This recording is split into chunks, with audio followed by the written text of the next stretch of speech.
여러분 안녕하십니까? 이가혁 라이브 이가혁입니다. 노딜 우려가 나왔던 한미 관세 협상이 어제 극적 타결되면서 선방했다는 평가가 나옵니다. 또 이재명 대통령의 핵 추진 잠수함 깜짝 제안에 트럼프 미 대통령이 바로 화답하면서 우리 해상 전력에도 큰 진전이 기대됩니다. 잠시 후 한일 정상회담도 예정돼 있는데 소식 들어오는 대로 생생하게 전해드리겠습니다. 윤석열 전 대통령이 16번의 내란 재판 불출석 끝에 오늘은 출석했습니다. 박종근 전 사령관이 증인으로 나오는데 윤 전 대통령이 직접 발언을 할지도 관심이 모아집니다. 그럼 오늘 함께할 네 분의 해설위원 소개해드리고 백다 앵커의 브리핑으로 첫 번째 이슈 보겠습니다.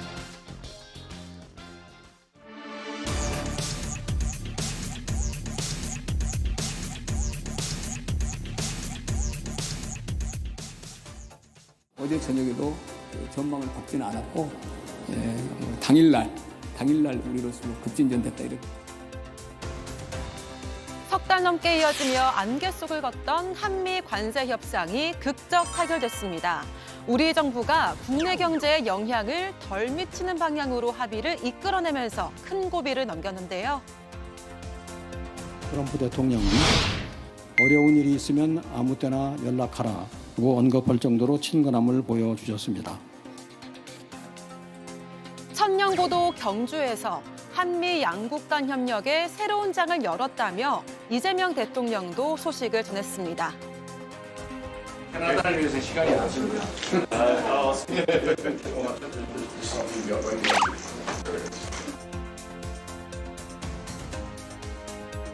한 캐나다 정상회담으로 일정을 시작한 이 대통령, 여러 정상들과도 릴레이 양자회담을 이어가는데요. 잠시 후에는 다카이치 일본 신임 총리와 마주 앉게 됩니다. 트럼프 전용 차량 더 비스트와 시진핑 의정 차량 훔치가 함께 달렸던 오늘의 경주에서는 전 세계를 들썩이는 소식들이 이어지고 있습니다. 오늘 오전과 오후에도 저희 JTBC 특보로 경주 상황 생생하게 전해드렸습니다. 오늘 이가혁 라이브도 관련 소식 전해드리고요. 또 윤석열 전 대통령 공판 소식도 함께 챙겨드리겠습니다. 오늘 아침 신문을 보니까 어제 저녁에 발표됐던 한미 관세 협상 타결 관련해서 대부분 긍정적인 평가가 많이 나왔습니다. 지금 보고 계시는 이런 제목들입니다. 이른바 보수 성향으로 분류되는 언론에서도 정부의 노력에 대해서 긍정적으로 평가하는 그런 분위기였습니다. 김유정 의원님, 네. 재계에서도 일단은 불확실성이 거쳤다라는 측면에서 굉장히 환영 메시지를 내더라고요. 예. 도대체 언제 타결이 될 것인가라는 그 안개 속을 헤매다가 일단 안개가 거쳤다는 것만으로도 상당히 우리 경제에는 청신호가 켜진 거다라고 생각을 하고요. 막판까지도 트럼프 대통령은 거의 타결 임박했다라고 했지만 또 이재명 대통령은 우리는 아직 이견이 많다. 그러나 지연이 실패는 아니다. 지연되는 게 또 그런 얘기를 했기 때문에 종잡을 수 없었죠, 사실은. 그런데 회담 직전까지도 아마 우리 실무팀에서 끝까지 노력을 했던 것 같고요. 그래서 극적인 타결이 이루어지지 않았나 생각합니다. 국익에 기반해서 어떻게 할 것인가, 그다음에 그 거액의 돈들을 투자처는 어떻게 될 것인가, 그다음에 우리 금융이나 외환 상황에는 부담이 없을 것인가, 그런 최소화하는 방향으로 이제 이 협상이 이루어져야 된다라는 어떤 기본 전제들이 있었는데 대체적으로 거기에 부합하는 협상이 된 것 같고요. 상당히 이 여건이 어려운 상황이었잖아요. 뭐 3,500억 불 당장 선불로 내놔라, 이런 상황에서 이루어졌던 관세 협상이었기 때문에 지금 어려운 여건에서 상당히 선전했다, 다행이다, 이런 정도의 반응들이 곳곳에서 나오고 있는 것 같습니다. 정광재 의원님, 불확실성이 거쳤다 동의하십니까? 경제계 또 자본시장에서 제일 싫어하는 게 불확실성이라고 해요. 그러니까 악재보다도 더한 악재가 어떤 불확실성이라고 얘기하는데 그런 측면에선 환영할 만하다고 생각합니다.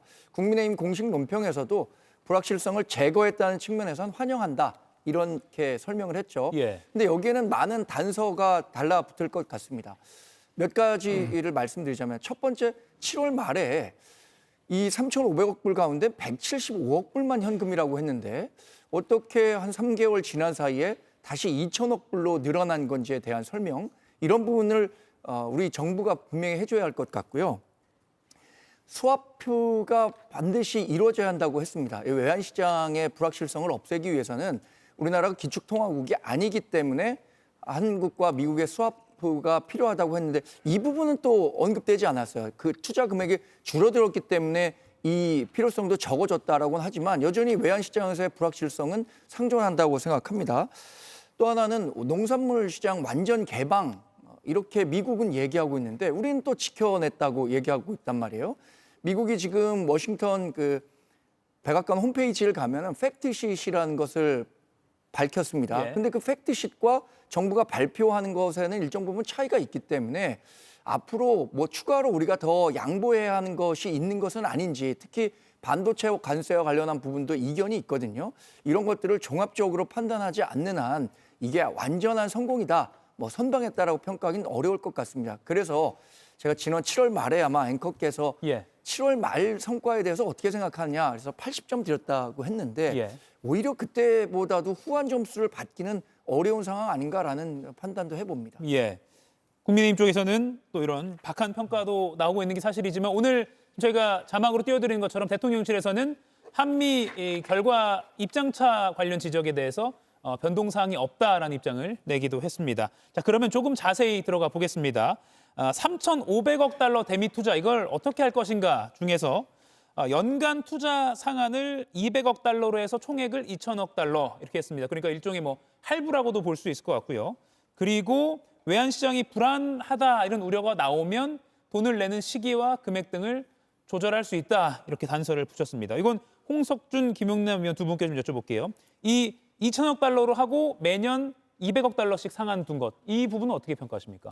굉장히 위험하죠. 왜냐하면 일단 우리의 경쟁 상대국이라 할 수 있는 일본이라든지 독일, EU 등과 비교했을 때 3,000억 불은 지금 우리 대한민국 어떤 경제 규모로 봐서는 대단히 큰 부담입니다. 왜냐하면 일본이 우리보다 GDP 규모가 거의 3배 이상 큰데도 불구하고 5,500불 아닙니까? 그리고 EU 같은 경우는 2024년도 말 기준으로 18.3달러입니다.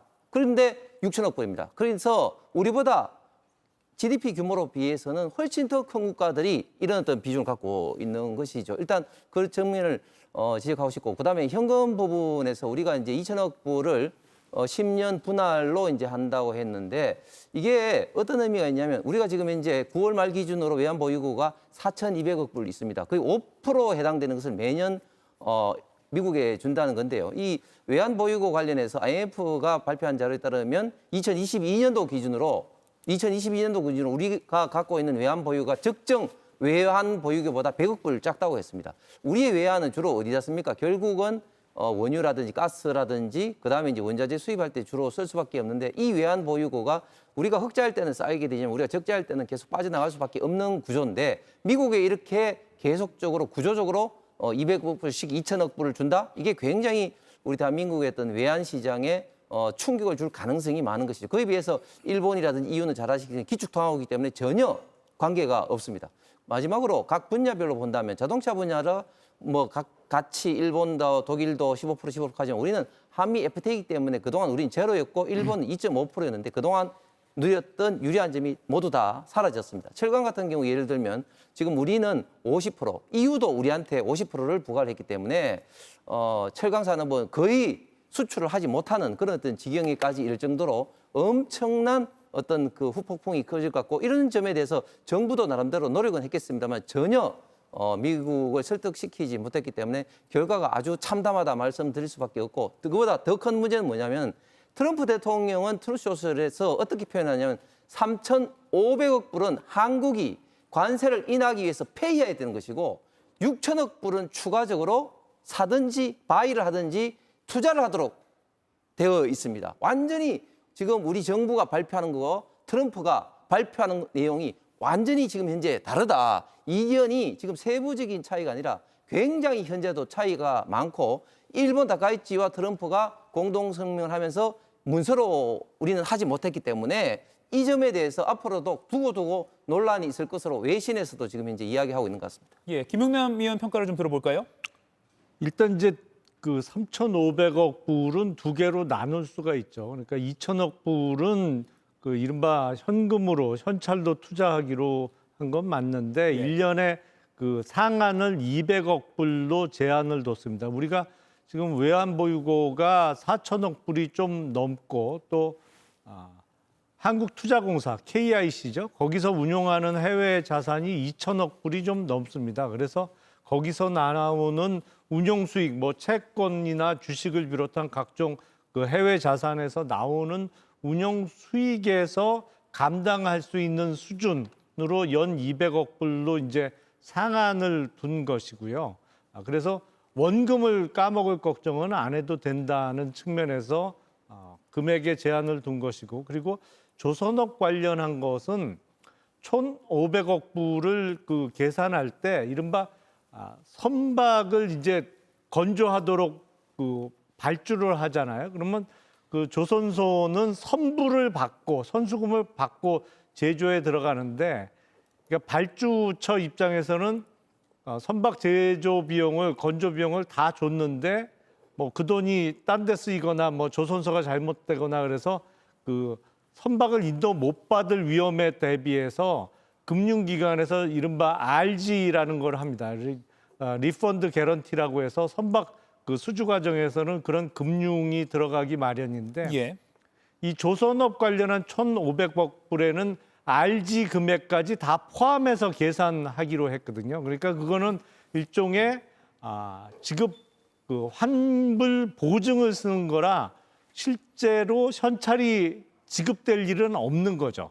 그러니까 1,500억 불은 실제로 현찰보다는 그런 식의 그 대출 보증으로 많이 채워질 것이기 때문에 물론 그 과정에서 한미 간의 통화 소합이 체결됐다고 하면 뭐 120점짜리 협상이 될 수는 있었겠습니다만 1년의 지급액의 투자액의 상한을 200억 불로 설정한 것에 비춰볼 때 우리가 충분히 그 감당할 수 있는 수준에서 협상이 이루어졌다 이렇게 생각이 듭니다. 예, 참고로 이창용 한국은행 총재는 굉장히 잘된 협상으로 다행이라고 생각한다 이렇게 밝히기도 했고요. 한은이 자체 판단하기에 외환시장에 부담을 주지 않는 선에서 연간 조달할 수 있는 달러 액수가 150억 달러에서 200억 달러 수준이라고 앞서 밝힌 바가 있는데 200억 달러로 연간 투자 상한이 설정됐기 때문에 그에는 부합하는 결과가 나왔다는 평가도 있습니다. 김희정 의원님. 네. 긍정, 부정, 뭐 협상이라는 게 뭐 양면이 다 있는 것이죠. 그리고 양국이 다 어느 정도는 뭐 손해를 보는 것도 있을 것이고요. 앞으로 남은 과제라고 할까요? 어떤 부분을 보완해 가면서 추진해야 된다. 어떤 부분이 있을까요? 예, 그러니까 국민의힘을 중심으로 상당히 혹평을 하고 있더라고요. 그런데 만약에 이번 에이펙 기간 동안에 관세 협상이 타결이 안 됐으면 뭐라고 했을까요? 그것도 못했냐고 또 비판했을 거예요. 비판 내지 비난했을 건데 우리 정부 입장에서도 우리가 손해보는 방향으로 협상을 타결할 수는 없는 거기 때문에 우리 속된 말로 배째라 이렇게 할 수밖에 없는 거 아닙니까? 돈이 없는데 어떻게 선불로 그걸 다 주느냐. 그리고 또 250억 불씩 또 요구한 바가 있었잖아요. 미국에서는. 그러니까 그것까지는 수용할 수 없다라는 측면에서는 잘한 것 같고요. 예. 또 한 해 연간 200억 불, 그게 상한선이잖아요. 그러니까 우리의 상황이 녹록치 않으면 200억 아니고 그 밑으로 해도 상관없다라는 거 아닙니까? 그리고 기간은 조금 더 연장될 수 있겠습니다만은 이제 그런 점에서 이건 뭐 우리의 불가피한 선택이고 최선이었다라고 생각을 합니다. 그러나 그 원금 회수 전에 수익 예. 배분에서 이제 5대5 그건 좀 아쉬운 점이 있죠. 사실상 이것도 어떤 의미에서는 도둑심보 같은 거라고 볼 수 있는데 그래도 이 원금 상환에 대해서 안전장치를 많이 확보했다는 점에서는 다행스러운 일이라고 생각하고요.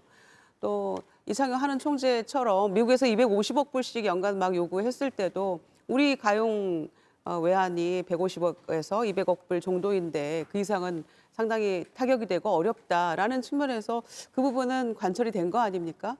그래서 다행이라고 생각하고요.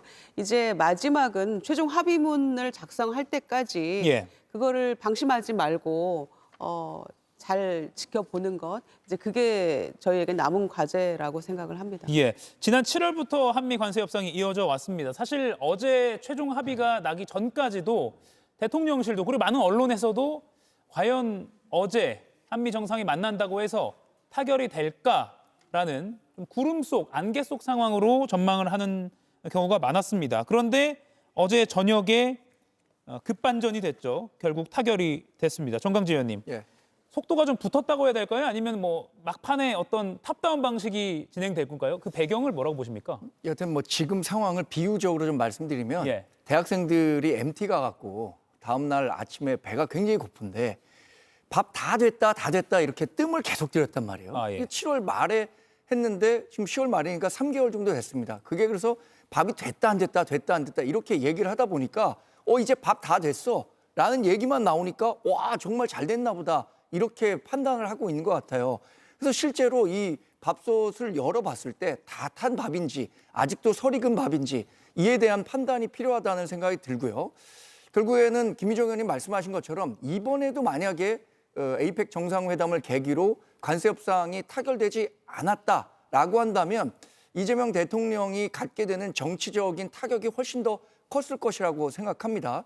그러니까 그 시간에 쫓겨서 이번에는 꼭 어떤 협상 결과를 도출해 내야겠다라는 조바심이 작동했었던 건 아닌지에 대한 설명도 한번 들어봐야겠습니다.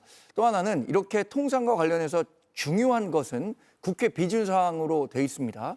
그래서 국민의힘이 이번 관세 협상과 관련해서 정보 공개 청구를 했어요. 그렇다면 그 정보 공개 청구에 응해서 협상에 어떤 일이 있었는지에 대해서 국민께 소상히 설명할 수 있는 기회가 반드시 마련돼야 한다고 생각합니다. 예. 결국엔 지금 민주당이나 이재명 대통령은 잘된 결과만을 부각시키고 설명하고 있단 말이에요.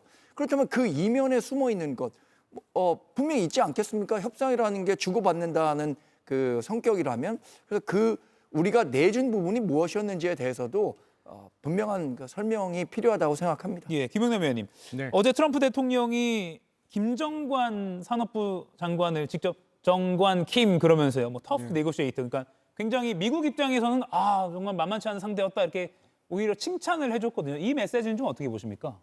두 가지 그 뜻이 있는 거죠. 예. 한 번은 정말 카운터 파트너였지만 협상을 잘 했다라는 진짜 본래 칭찬의 목적이 있는 것이고 그 이면에 또 숨은 목적은 한국 측의 협상단이 협상을 아주 잘하고 끈질기게 그러니까 터프한 거친 협상가라고 했는데 그래서 미국과 내가 많이 양보해 줬다라는 의미까지 숨어 있는 거죠. 그러니까 예.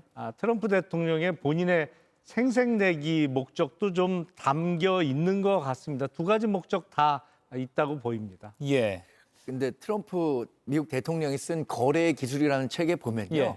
상대방을 한껏 축혀 세우고 실리는 뒤로 챙겨라라는 대목이 나옵니다. 그러니까 지금 얘기하고 있는 것은 김정관 상업부 장관에 대해서 터프 니고시에이터 이렇게 얘기했지만 지금 중국에 대해서도 똑같은 얘기를 하고 있어요. 이건 저는 의례적인 말이었다고 생각합니다. 예, 의례적인 말이었다. 아니, 그럼에도 불구하고 이번에 타결이 될 것인가는 전적으로 트럼프 대통령 손에 달려 있었던 거잖아요. 우리 협상팀이 20몇 번의 어떤 이 미국과 만남을 통해서 이 협상을 계속 회담을 해왔었는데 결국에는 러트닉 상무장관에게도 우리의 외환보유고 상황이나 우리 형편에 대해서 계속 설명을 했고 결국은 이해가 됐는데 나는 충분히 이해했지만 트럼프 대통령이 결국 어떻게 이거를 이해하고 받아들일지 모르겠다 이런 얘기를 했었잖아요. 결과적으로는 그게 수용이 된 것이라고 생각하고 특히 이제 우리 산업이 피해가 어떻게 될 것인지에 대해서 대통령이 잘 설명을 했고 특히 현대차는 상당한 고통이 있었잖아요. 예. 그런 점에서 이제 한숨 돌린 셈이 됐는데 트럼프 대통령도 생각해 보면 아세안부터 시작해서 일본 거쳐서 에이펙까지 쭉 참석하고 이제 미국으로 이제 다시 그 비행기 안에 있을 텐데 뭔가 성과를 들고 가야 되는 거 아닙니까? 예. 그러니까 일본, 한국 쭉 돌아서 거의 1조 원 가까이 투자 받았다. 지금 미국 내 분위기도 상당히 안 좋고 경제 여건도 굉장히 악화돼서 여론이 좋지 않은 상황이니까 본인이 들고 갈 뭔가 보따리는 있어야 된다는 그런 측면에서 아마 그런저런 양쪽의 입장이 절묘하게 절충이 돼서 저는 협상이 타결된 측면이 있지 않나 생각합니다. 예. 홍석준 의원님. 예, 저는 뭐 같은 공무원으로서 이런 이야기까지 하고 싶지 않은데 정말 무능한 공무원입니다. 무능한 공무원이 진짜 이 김정관, 김용범 그다음에 지금 구인철 장관 등등이 지금 통상 전문가들이 아니에요. 그래서 사실은 우리가 시간 그슬로 올라가면 4월 25일 날 당시 최상목 안덕건 장관이 베센트 재무부 장관과 USTR 대표 등등과 해서 4가지 항목에 합의를 봤습니다. 관세, 경제, 안보, 그다음에 환율 투자 부분에 합의를 보고 진행되고 있었는데 그때 민주당은 어떻게 했습니까? 최상목 기재부 장관을 그냥 탄핵시켜 버렸어요. 왜 다음 정부에 했는데 지금 하고 있냐? 그때 제가 내용을 조금은 알고 있는데 그때보다 훨씬 더 지금 나쁜 내용으로 지금 가고 있고 특히 지금 굉장히 말이 지금 다릅니다. 저게 조금 전에 트럼프 대통령 어떤 트루스 소셜의 어떤 내용이 예. 우리 정부하고 완전히 다르다는 거 이야기도 했고 특히 러터니커 장관 같은 경우도 완전히 이제 100% 한국 시장 개방했다. 뭐 이렇게 지금 이야기를 하고 있는데 우리는 지금 농산물이라든지 등등등 어떤 뭐 추가 개방 없다. 뭐 이렇게 했기 때문에 완전히 지금 아직까지 이야기가 다른 부분이 굉장히 좀 많이 있지 않습니까? 뭐 이런 상황에서 우리가 사실은 지금 이 결과물에 대해서 평가하기도 굉장히 좀 조심스럽습니다만은 그러나 최소한 2010년도 당시 한미 FTA 할 때 그때 좌파 정부가 좌파 그 진영에서 어떻게 했습니까? 되지도 않은 어떤 광우병인 가짜 뉴스를 가지고 그렇게 어떤 성과물을 뭐 선전선동했는데 지금 저희들이 이렇게 그 비판적 시각으로 보는 것은 좀 더 투명하게 객관적으로 좀 정보를 제공하고 지금 현재 제공된 정보로도 최소한 우리의 경쟁국인 일본, 독일에 비해서 우리가 유리하지 않다, 불리하다. 더 큰 문제는 뭐냐면 지금 정부가 7월 말에 했을 때 어떤 이야기를 했습니까? 그때는 현금 투자가 뭐 5%밖에 되지 않는다. 그다음에 수익은 다 재투자다. 이렇게 했는데 저희가 이 시간에도 미국하고 이야기가 다르다. 이 수익은 미국이 가져간다 한다 하는 것에 대해서 그렇지 않다고 정부가 계속 이야기했잖아요. 여기에 대해서 거짓말로 드러난 이런 부분에 대해서는 한마디 사과도 없이 또 어물쩍 지금 넘어가고 있습니다. 그래서 이 평가가 조금 있다가 이제 다시 나오겠지만 현재 상태에서는 아직까지도 미국하고 우리 대한민국의 입장 차이가 굉장히 지금 큰 상황이 있는 것 같습니다. 강하게 비판하셨는데 김용남 의원님. 그러니까 이번 협상의 어려움에 대해서 좀 말씀을 드리면 사실은 지금 미국의 그 상황은 우리가 알던 과거의 미국하고는 전혀 다릅니다. 그러니까 미국을 비롯한 서양 문화권에서는 뭐 가능한 한 모든 것을 가능한 빨리 문서화하는 게 원래 그 사람들의 그 관습이죠. 근데 지금 미국은 그렇지 않거든요. 이 트럼프 행정부 들어서는 그러다 보니까 계속 말로 주고받으면서 그 대부분의 일이 끝나고 물론 이제 한참 후에 문서화 작업은 되겠습니다만 그러다 보니까 그 어려움이 하나 있고 그거보다 더 큰 어려움의 근본적인 원인은 완전히 이번 협상을 바라보는 양쪽의 시각이 틀려요. 그러니까 우리는 우리가 미국에 그동안 수출해서 번 대미 무역 흑자가 우리가 열심히 해서 번 우리 돈이죠. 근데 미국은 전혀 그렇게 생각하지 않는 것 같아요. 그러니까 그동안 우리를 상대로 돈 많이 벌었으니 이번 기회에 목돈을 한번 내놔라. 지금 트럼프 대통령이 우리나라뿐만 아니라 뭐 일본, EU 등 다른 나라를 상대로 해서 관세 협상을 하는 기본적인 태도는 그거거든요. 그동안 미국이 너희 물건 많이 사줘서 우리 돈 많이 너희들이 가져갔으니 그중에 상당 부분을 이번 기회에 내놔라 이런 거예요. 그러니까 기본적으로 이번 협상 내용이 어떤 개인 간의 거래라든지 아니면 기업 대 기업의 거래라면 이런 거래는 성사될 수 없는 거죠. 근데 기본적으로 미국은 이걸 자기네 돈이라고 생각을 하고 내놔라. 근데 그게 상대방이 뭐 다른 나라 같으면 모르겠습니다만 세계 초강대국이고 뭐 사실 좀 쉬운 표현으로 괴롭히려면 얼마든지 많은 수단을 갖고 있다 보니 응할 수밖에 없는 상황에서 이 정도 결과물을 도출해낸 것은 정말 최선의 결과에 가깝다라는 생각이 듭니다. 애초에 뭐 빼앗으려는 자를 상대로 하는 협상이다 이런 어려움을 표현하는 그런 분석도 있는데 그런 점에서 보면 또 평가가 가능할 것 같습니다. 자, 관세 협상 관련해서는 여기까지 하고요. 잠시 후에 최종건 전 외교부 1차관과도 이야기를 더 깊이 나눠보겠습니다. 자, 그러면 관세 협상 못지않게 어제 한미 확대 오찬 회담 모두 발언에서요. 이재명 대통령이 핵 추진 잠수함 연료 공급을 언급했습니다. 다소 예상 밖이었는데 한번 들어보시죠. 핵 추진 잠수함의 연료를 우리가 공급받을 수 있도록 대통령께서 결단을 좀 해주시면 좋겠습니다.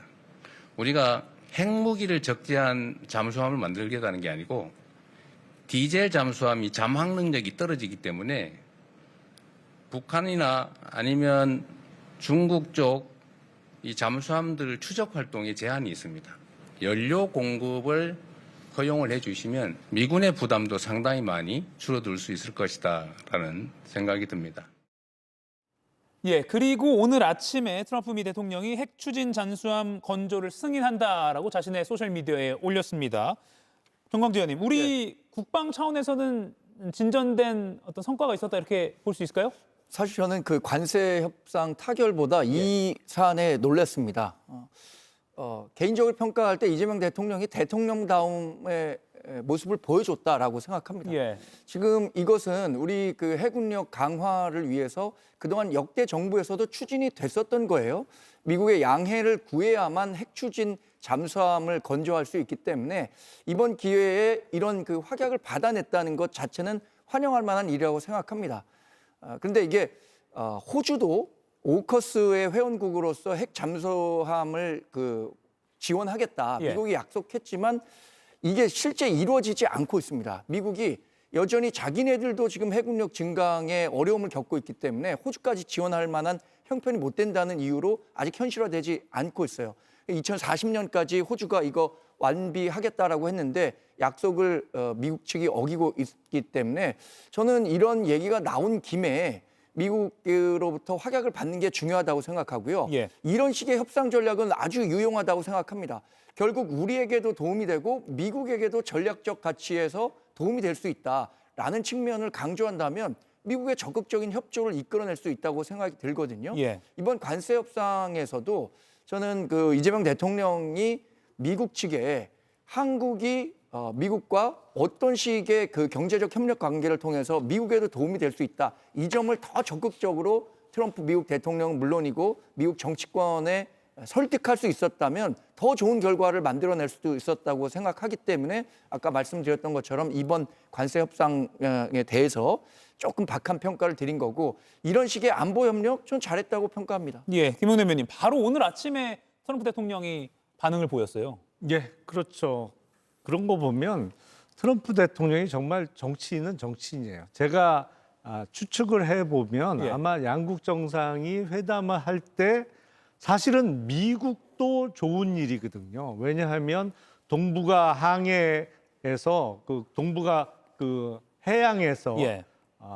중국의 해군력 증강에 대해서 이걸 견제하기 위한 미국이 이제 여의치 않은 점이 있습니다. 왜냐하면 미국은 전 세계 모든 해양을 커버를 해야 되는데 중국은 딱 자기네 앞바다인 동북아 여기만 집중하면 되거든요. 예. 그런데 우리가 핵 추진 잠수함을 보유하게 되면 아무래도 미군의 어떤 그 군사 작전상의 부담을 좀 상당 부분은 덜어줄 수 있는 측면이 있는 것이죠. 그래서 미국과 우리 모두 윈윈하는 결론인데 보면 정상회담 할 때 바로 오케이를 안 하고 오늘 그러니까 우리 시간으로 아침에 예. 그게 딱 보면 미국의 저녁 프라임 뉴스 타임에 그 뉴스가 나온 거예요. 그러니까 트럼프 대통령이 또 한미 간의 외교와 관련해서 그 저녁 미국의 주요 뉴스를 또 점유할 수 있는 또 한 번의 기회를 갖게 된 것이죠. 예. 그래서 저는 아마 내심으로는 정상회담 그 자리에서 승인하고 싶은 마음을 갖고 있었는데 조금 몇 시간 미뤄서 발표한 것이 아닌가 싶습니다. 예. 이 핵 추진 잠수함이라는 게 군사적으로는 게임 체인저라고 불립니다. 일종의 디젤차, 그러니까 엔진이 디젤인 게 아니라 핵 연료로 잠수함이 계속 갈 수 있기 때문에 사실상 무한대로 잠항을 할 수 있다. 그리고 소음도 적기 때문에 디젤 엔진에 비해서 적에게 노출이 덜 된다라고 해서 굉장한 그 해군 전력의 상승을 가져온다라고 분석이 나오고 있습니다. 그런데 이 한미 정상회담 성과 중에 하나로 꼽히는 핵 추진 잠수함 부분을 오늘 국민의힘 지도부가 좀 박하게 평가한 게 있었습니다. 그리고 국민의힘 내부에서 좀 엇갈리는 반응이 나왔습니다. 들어보시죠. 자길 이루어졌던 3,500억 달러 한미 딜. 겉으로는 국익 외교, 실상은 탄핵감, 굴종 외교입니다. 핵 추진 잠수함 역시 성과로 볼 수 없습니다. 꼼수에 불과할 수 있습니다. 많은 국민들이 느끼셨을 마음은 다행이라는 마음일 것이라고 생각합니다. 특히 국민의힘의 정책을 적극적으로 받아들인 부분에 있어서는 높게 평가해주고 싶습니다. 이 핵추진 잠수함이 앞서 말씀드린 대로 이점이 많기 때문에 노무현 정부 때 그리고 문재인 정부에서도 추진을 해왔고요. 그리고 지난 대선 당시에는 국민의힘 김문수, 한동훈 후보가 공약으로도 내세우기도 했습니다. 그런데 김민수 최고위원은 뭐 성과로 볼 수 없다 이렇게 평가했거든요. 어떻게 봐야 됩니까? 그러니까요. 성과가 아니라고 우기고 어깃장 놓으면 마음이 좀 편할까요? 저는 국민의힘이 당황했다고 생각합니다. 왜냐하면은 이게 역대 정부의 어떤 수건 사업 같은 거였는데 이재명 대통령이 트럼프 대통령 면전에서 지금 이 얘기를 공개적으로 꺼냈잖아요. 그런 점에서 보수 지지층에서도 상당히 소구력 있는 그런 성과였기 때문에 저는 국민의힘이 어떤 공식적인 입장도 못 내고 있고 당황해서 지금 이 얘기 저 얘기 하는 거라고 생각을 합니다. 특히 미국에서 역대 정부에서 우리 정부에서 그렇게 원했던 거지만 반대했던 이유가 있었잖아요. 그러니까 핵 비확산 그걸 원칙으로 삼았기 때문에 여태 반대했는데 트럼프 대통령이 필요성에 공감하고 이렇게 해준 거잖아요. 그러면은 핵연료를 군사적 목적으로 사용하는 것을 제한했던 원자력 협정도 개정할 수 있는 것이고 굉장히 순조롭게 일들이 풀려나가는 거잖아요. 대통령이 그때 어제 뭐라고 설명을 했냐면 우리가 뭔가 오해가 있는 것 같은데 핵무기를 싣고 이게 아니고 우리 재래식 무기를 핵연료 추진 원료가 탑재된 핵 추진 잠수함에 탑재하고 우리 해상을 방어하는데 사용하는데 디젤 연료로는 조금 부족함이 있으니까 이걸 승인해 달라 이제 이런 거였잖아요. 그러니까 아마 제가 생각하기에는 국민의힘 쪽에서 이 얘기가 나올 거라는 저희도 놀랐지만 더 놀란 쪽이 아마 국민의힘이었기 때문에 상당히 당황했다. 그래서 공식적으로 어떻게 되는지 보고 입장을 내겠다라고 얘기하는데 김민수 최고위원 같은 경우에 꼼수라고 주장하는데 어떤 측면에서 이게 꼼수인지 설명이 필요한 부분 아니겠어요? 그래서 저는 당황해서 그냥 이 얘기 저 얘기 막 던지는 게 아닌가 생각합니다. 예, 홍석준 의원님. 이거 핵 추진 잠수함 부분은 국민의 입장에서도 환영할 만한 성과 아닙니까? 환영할 만한 일이죠. 그런데 이제 제가 뭐 이 내용을 좀 설명을 좀 드리면 지금 미국과 우리 대한민국은 원자력 협정을 원자력 그 원료 재처리 지금 협상을 개정하기 위해서 지금 실무 지금 협상을 해서 상당 부분 진전하고 있습니다. 이 원자력 원료에 있던 재처리가 꼭 필요한 이유는 뭐냐면 원자력 1차 활용을 하고 난 다음에 거기에 아직까지 남아있는 플루토늄이라든지 등등을 재처리를 하게 된다면 그 폐기물이 거의 뭐 90% 이상 감소가 됩니다. 지금 우리 대한민국은 잘 아시는 것처럼 원자력 고준위 폐기물 처리장도 없을 정도로 굉장히 이 폐기물에 대해서 어떻게 처리할 것인지가 굉장히 큰 숙제인데 그런 측면에서 이 원자력 재처리가 지금 굉장히 큰 숙제입니다. 큰 숙제인데 사실은 빨리 이 문제부터 빨리 이제 마무리를 좀 지어야 되는데 이 문제를 마무리 짓지 않고 막바로 이제 그 핵잠의 이제 원료 공급을 이제 요청을 했단 말이죠.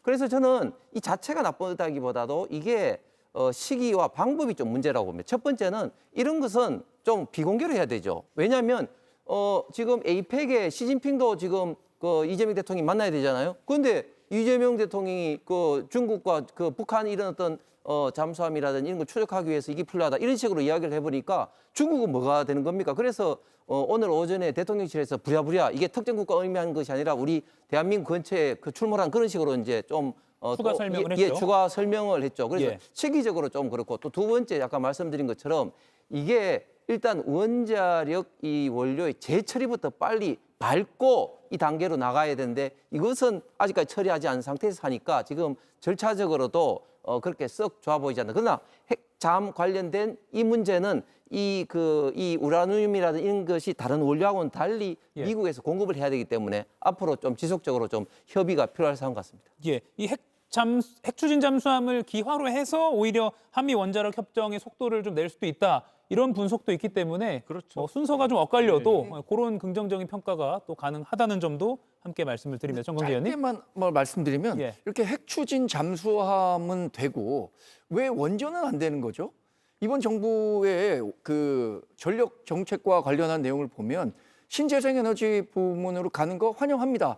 그런데 그 기저 전력으로 활용할 수 있는 전력을 만들기 위해서는 SMR과 같은 원전을 적극적으로 활용하는 방향으로의 전환이 필요하다고 생각하는데 지상에서의 이 원전은 안 되고 핵추진 잠수함은 시급히 도입해야 한다는 게 일종의 좀 어폐가 있어서 그 문제 제기만 좀 드립니다. 예. 조금 오해가 있으신 것 같은데, 그러니까 이재명 정부가 원자력 발전과 관련해서 그 대형 원전을 짓는 데는 아무리 빨라도 10년에서 15년이 걸리기 때문에 앞으로 이제 대형 원전 건설을 위해서 그동안은 이제 신재생 에너지에 집중하겠다는 것이고, 이른바 소형 원자력 발전, 그러니까 SMR과 관련해서는 SMR을 안 한다라고 밝힌 적이 한 번도 없어요. 그러니까 소형 원자력을 이용한 발전에 대해서는 이재명 정부가 열려 있는 자세라는 말씀을 드리겠습니다.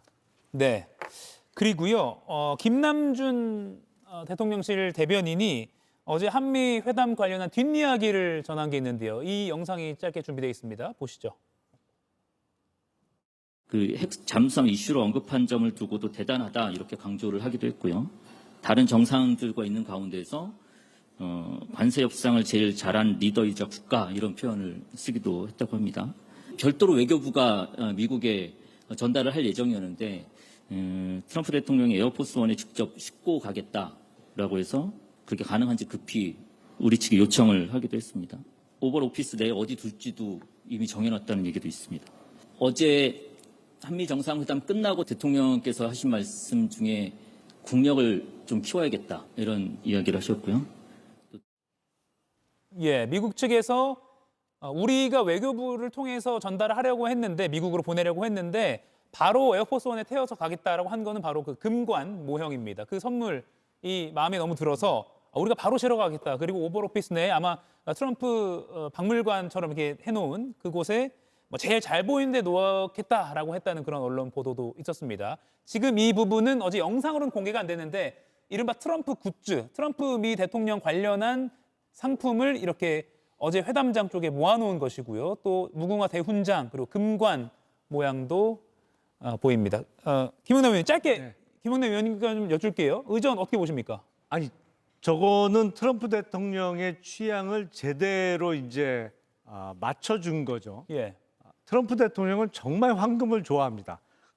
미국 뉴욕 맨하탄에 가면 트럼프 대통령이 이제 사업가일 때 일종의 부동산 시행을 한 트럼프 타워라는 고층 빌딩이 있죠. 그 맨 위에 펜트하우스에 트럼프 대통령의 사저도 있습니다만 그 트럼프 타워 로비에 들어가면 온통 황금으로 황금빛으로 장식되어 있어요. 가보셨어요?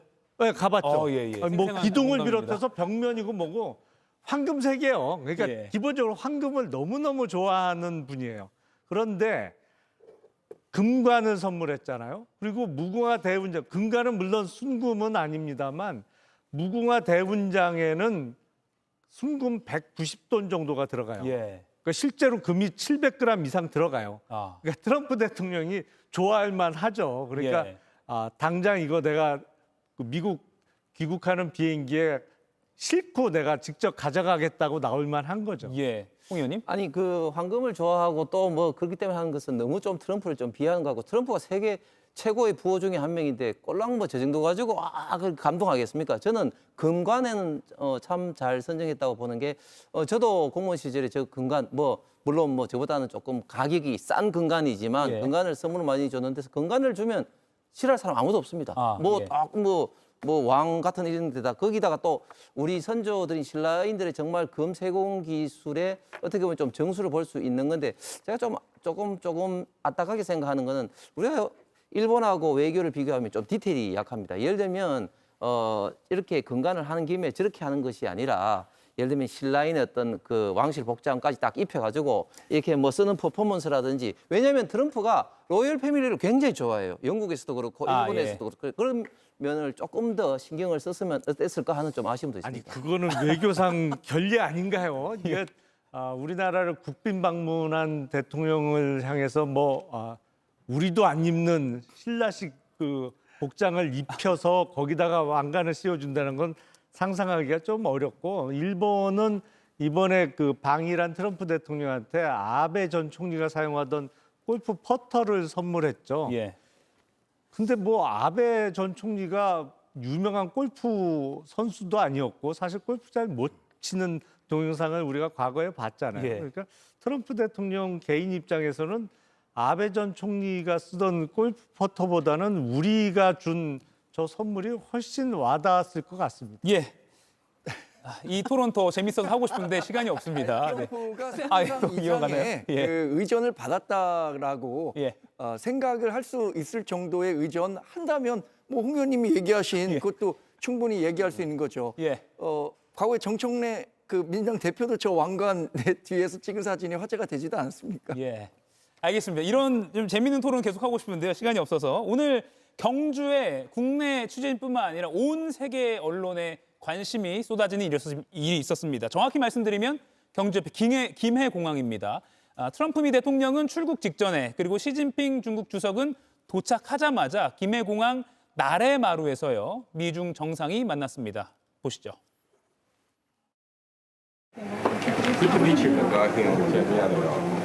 But he's a very tough negotiator. That's not good. I think we'll have a great understanding. President Xi is a great leader of a great country, and I think we're going to have a fantastic relationship for a long period of time. Over the years, I have stated in public many times that China and the United States should be partners and friends. This is what history has taught us and what reality demands. 국내 언론에 제공된 그 영상이 시진핑 주석 같은 경우는 통역의 음성만 들어왔기 때문에 여성 통역의 목소리로 들으셨습니다. 1시간 40분 동안 회담을 했고요. 구체적인 내용은 또 양국의 설명을 통해서 속속 보도가 될 것 같습니다. 그리고 아마 저희 방송 후반이 될 수도 있을 것 같은데요. 곧 한일 정상회담도 열립니다. 이 소식도 방송 후반부에 들어오는 대로 전달해드리도록 하겠습니다. 자, 그러면 오늘 또 경주에 모든 눈이 쏠려 있지만 서울중앙지방법원에서 윤 전 대통령이 오랜 기간 동안 불출석을 깨고 출석했습니다. 이 내용은 백다 앵커가 브리핑으로 먼저 준비했습니다. 보시죠.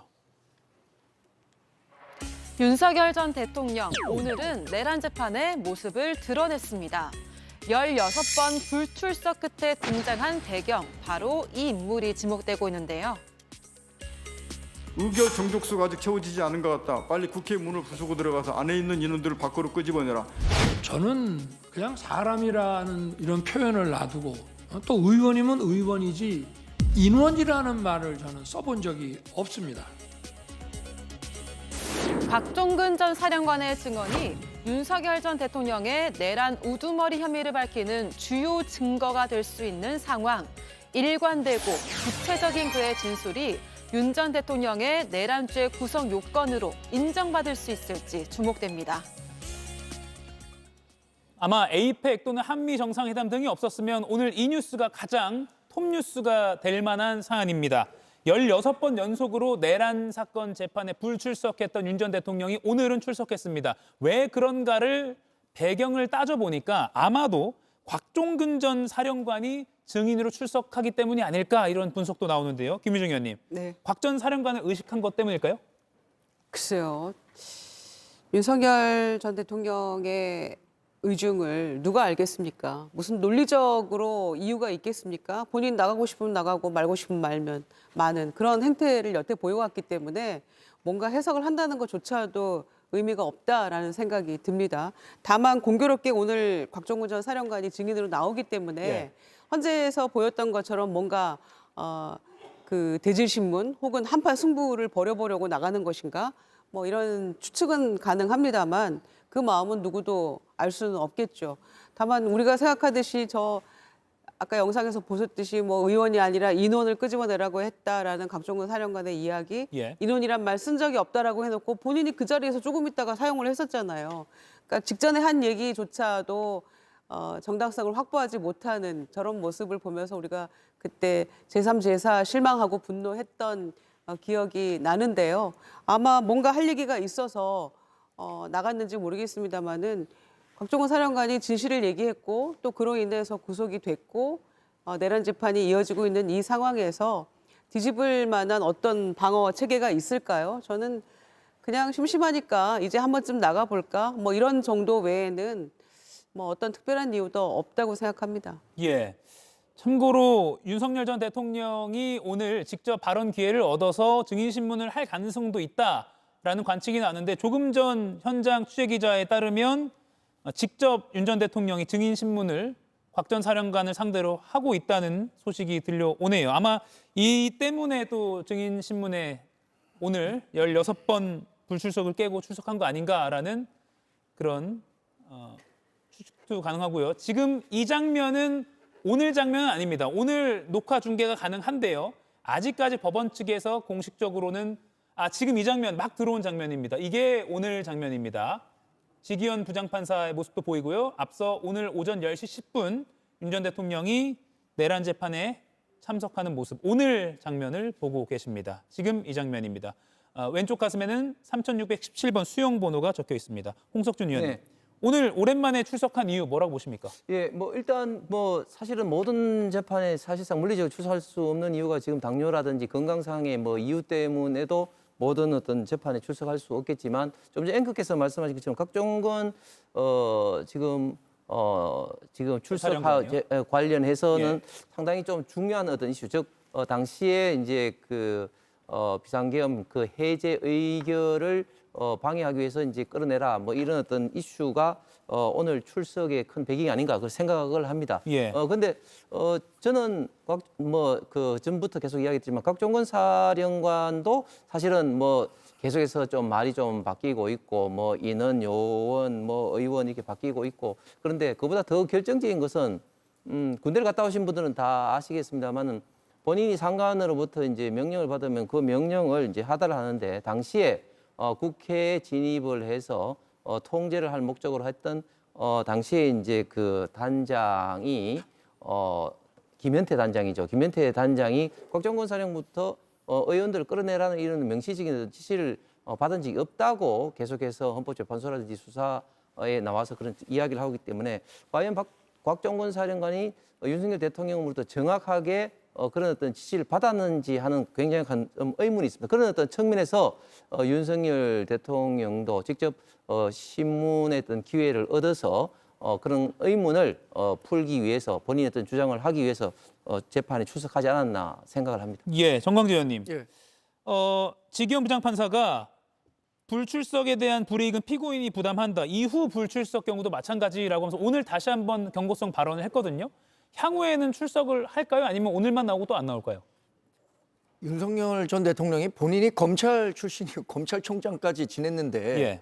재판에 불출석하면 그에 따른 불이익이 있다는 사실을 모를 리는 없을 겁니다.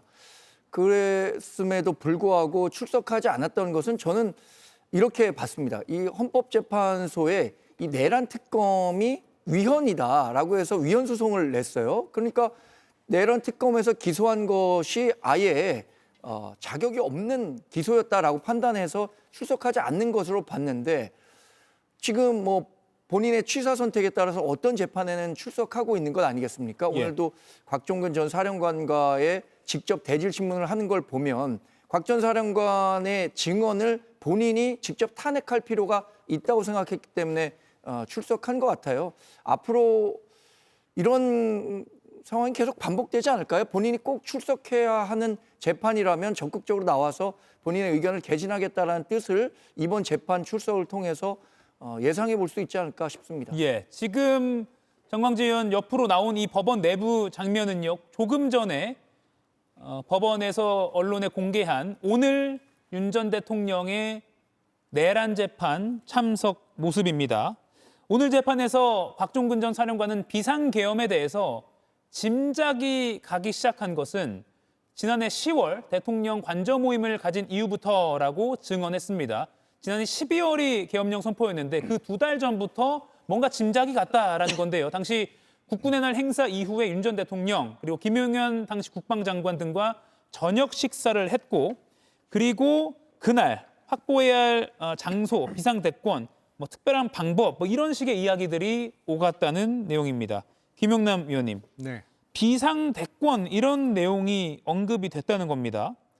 그러면 결국 오랫동안 계엄을 준비했다 이렇게 봐도 될까요?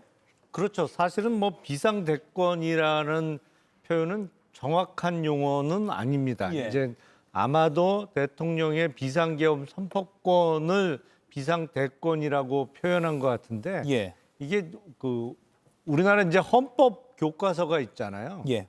그 헌법 교과서에 비상대권이라는 표현은 유신 때하고 50 때까지는 교과서에도 드물게 가끔 쓰이던 표현이에요. 아, 예. 근데 1987년도 이제 개헌 이후에는 비상대권이라는 표현은 등장하지 않습니다. 헌법 교과서에도. 근데 아마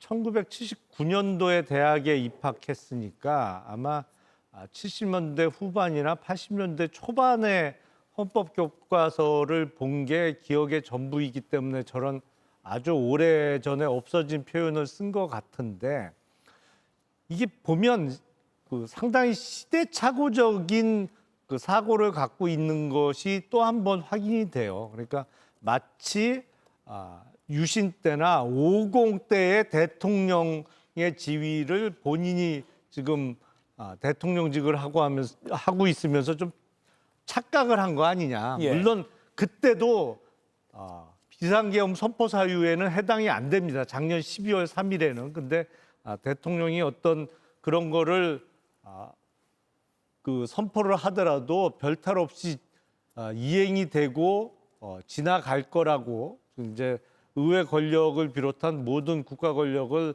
자신이 장악할 수 있을 거라고 판단했던 것 같은데 예. 제가 보기엔 우발적인 비상계엄 선포는 절대 아니고요. 그 전부터 준비는 많이 해왔는데 왜 하필 작년 12월 3일 밤이 됐느냐. 그 시기의 선택은 아마도 작년 9월 초부터 불거지기 시작한 이른바 명태균 게이트. 예. 그러니까 김건희 씨가 공천에 개입했다는 의혹과 관련해서 명태균 씨가 뭐 이거를 야당에 넘기겠다, 특검에 넘기겠다 이런 발언이 시기를 결정한 결정적인 요인이 됐을 거고 그 전부터 자신의 마음대로 돌아가지 않는 국회를 비롯한 국가 내지는 사회 장악의 어떤 생각은 그 전부터 갖고 있었던 거는 분명해 보입니다. 예. 오늘 곽종근 전 사령관이 특별한 방법이 아니고선 해결할 방법이 없다라는 윤 전 대통령의 말을 들었다라는 겁니다. 특별한 방법이 아니고선 해결할 방법이 없다. 홍석준 의원님. 네. 특별한 방법은 계엄이고 해결할 것은 정치적인 위기 이렇게 봐야 될까요? 글쎄요, 저 문장만 가지고 예. 그렇게 해석하기는 좀 어려울 것 같습니다. 그런데 조금 전에 김영남 의원이 비상계엄 시기를 12월 3일 날 선택한 것이 명태균 어떤 개입 그리고 이제 김건희 여사를 이야기했는데 그것은 조금 말이 안 되는 게 지금 김건희 여사 관련된 특검에서 가장 중요하게 봤던 게 이런 공천 개입 관련된 것인데 지금까지 공천 개입 관련해서 기소를 지금 한 건도 지금 못 하고 있습니다. 그래서 그건 사실 아닌 것 같고 저는 굳이 내용을 따지자면 계속해서 29번이나 민주당에서 장관 심지어 감사원장이나 탄핵을 하고 특히 사상 최초로 본 예산에 대해서 수정 예산을 국회에서 단독으로 함으로써 사실상 행정부가 마비되는 그런 사항을 보고 그런 비상계엄을 시기를 그렇게 선정하지 않았나 그렇게 이제 생각을 하는데 11월 9일 날 저 모임에서 구체적인 비상계엄이라든지 방법까지 과연 생각하면서 저렇게 이야기했을까? 만약에 그렇게 생각을 했다면 과연 12월 3일 날 그 특전사가 출동을 했을 때 그렇게 허둥지둥 출동을 하고 국회로 나오고 이런 사항을 연출했을까 하는 좀 의문이 있습니다. 예. 곽 전 사령관은 사실 지난 2월 6일에 탄핵 심판 때도 관련된 내용을 일관되게 진술하기도 했습니다. 오늘 법정에서의 증언까지 생각해 보면 김유정 의원님, 네. 이 재판부 입장에서 내란죄 구성 요건을 살필 때 국헌 문란 목적이 있었느냐를 판단해야 되는데 곽 전 사령관의 진술이 결정적인 역할을 할 수 있다 보십니까? 상당히 중요한 역할을 할 수 있다고 생각하고요. 누가 뭐래도 12월 3일 밤은 평화로운 밤이었고 모두가 TV 보거나 뭐 저녁 식사 후에 자거나 이런 상황들이었다고 여야 정치인도 설명을 하고 있고 국민들도 그렇게 말씀하고 계시죠. 전시 사변 그에 준하는 국가 비상사태가 아니었기 때문에 불법 계엄은 명백한 것인데 이어서 국회 침탈하고 의원들 끌어내라고 했던 점, 그게 곽종근 전 사령관의 진술이 굉장히 주요하게 작동할 것이고요. 거기에 하나 추가한다면 중앙선관위에 군인 보낸 건 나다라고 인정을 했어요. 본인이 헌재에서. 그 두 가지가 헌법기관 침탈이라는 측면에서 이건 분명히 내란죄 구성 요건에 해당이 되기 때문에 저는 그 한 축을 곽종근 전 사령관이 아주 넉넉하게 담당하고 있다고 생각합니다. 정광재 어떻게 보세요? 결과적으로는 곽종근 전 사령관이 증언했었던 것, 그러니까 계엄을 선포하는 것은 대통령의 권한이지만 그 계엄을 해제하는 것은 국회만 할 수 있거든요. 그러니까 국회의 권능을 침탈하려고 했던 것, 이런 부분이 결국에는 계엄 선포와 관련해서 가장 법적 쟁점이 되겠죠. 관련해서 윤석열 전 대통령과 곽종근 전 사령관의 진술이 엇갈리는 것, 그리고 또 이번에 윤석열 전 대통령이 굳이 재판에 참석하려고 했었던 것도 그것과 관련해서 재판부 앞에서, 그러니까 지기현 판사 앞에서 누가 진실한 얘기를 하고 있는 건지에 대해서 평가를 받으려고 하는 것 같은데, 그 부분에 대해서 뭐 제가 섣불리 말씀드리긴 어렵겠습니다만 재판부가 현명한 판단할 거라고 기대해 봅니다. 홍석준 의원님, 윤 전 대통령이 직접 나왔다는 건, 그리고 지금 취재 기자에 따르면 오늘 서류 봉투를 들고 나왔다는 거거든요. 뭔가 곽 전 사령관의 주장을 반박하려 했다, 단단히 좀 준비했다, 이렇게 봐도 될까요? 그렇죠. 아무래도 좀 그 기억이 조금 좀 가물할 만한 그런 것에 대해서는 좀 서류를 보면서 일일이 이제 곽종근 전 사령관의 어떤 그 말을 이제 부정하거나 탄핵하기 위해서 이제 서류까지 이제 준비한 것 같고, 그리고 사실 곽종근 사령관이 지금까지도 보면은 굉장히 말이 좀 달라졌습니다. 처음에 이야기를 이제 김병주 의원 유튜브에 나왔을 때 이야기했을 때와 또 그 이후에 헌법재판소에 나와서 이야기했을 때도 계속해서 말이 좀 달라지고 있고, 그리고 제가 좀 전에 말씀드린 것처럼 본인의 가장 그 직속 부하였고 국회에 직접 그 들어갔던 김현태 단장의 또 이야기도 이제 다르고, 그렇기 때문에 굉장히 곽종근 사령관도 이야기가 좀 다르기 때문에 그런 어떤 부분에 대해서 윤석열 전 대통령이 법률가 입장에서 곽종근 사령관의 좀 말의 신빙성을 좀 부정하고 그렇지 않다는 것을 법정에서 좀 자신 있게 이야기하기 위해서 출석을 하지 않았나 생각합니다. 김영남 의원께 마지막 질문 드릴게요. 곽종근 전 사령관이 이렇게 지금 증인석에 앉아서 증언하는 모습, 오늘 장면입니다. 조금 전 법정 장면이고요. 지금 계속 진행되고 있습니다. 곽 전 사령관의 증언이 뭔가 이 특검 입장에서도 그리고 재판부의 어떤 결정에 어떤 뭐랄까요, 분수령, 결정적인 요인 충분히 될 수 있다고 보십니까? 분수령까지는 아닌 것 같고요. 뭐 사실은 곽종근 전 사령관의 증언이 없더라도 다른 무수한 증거들에 의해서 내란 수괴 혐의는 충분히 입증이 가능하다고 생각됩니다만 뭐 직접적인 증거 중에 하나인 것은 틀림없는 것이죠. 곽종근 전 특전사령관이 직접 당시 윤석열 대통령으로부터 전달받은 명령의 내용은 다시 한번 다른 증거들과 합쳐져서 내란 수괴 혐의를 확실하게 입증하는 직접적인 증거인 거는 틀림없어 보입니다. 알겠습니다. 오늘 계속 이어지고 있는데 관련 소식은 내일도 이 시간에 자세히 정리해서 전해드리도록 하겠습니다. 네 분과의 토론은 여기서 마무리하겠습니다. 고맙습니다.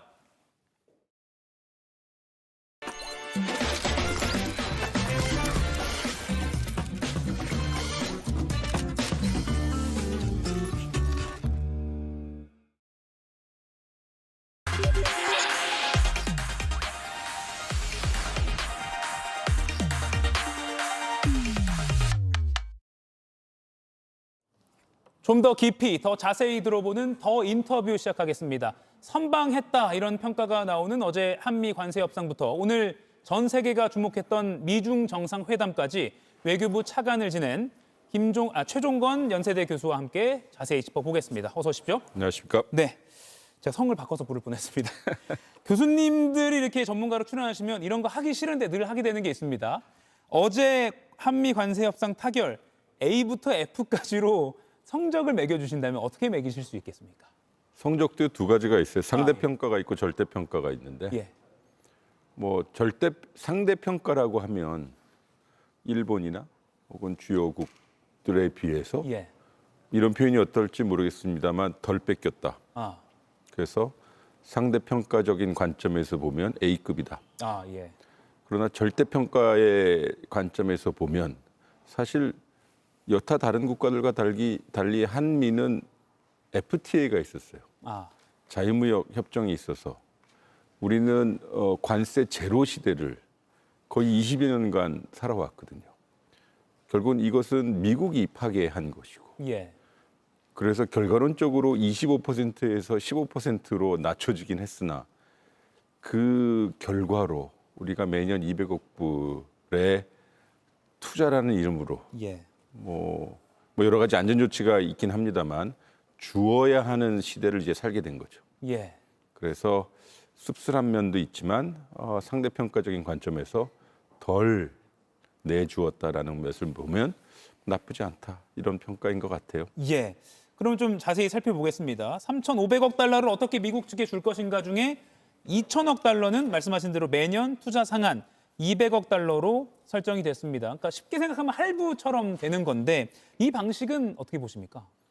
그러니까 우리 사정에 맞게 그리고 향후 벌어질 미국의 정책의 불확실성에 맞게 우리는 좀 호흡할 수 있는 공간을 확보한 것 같아요.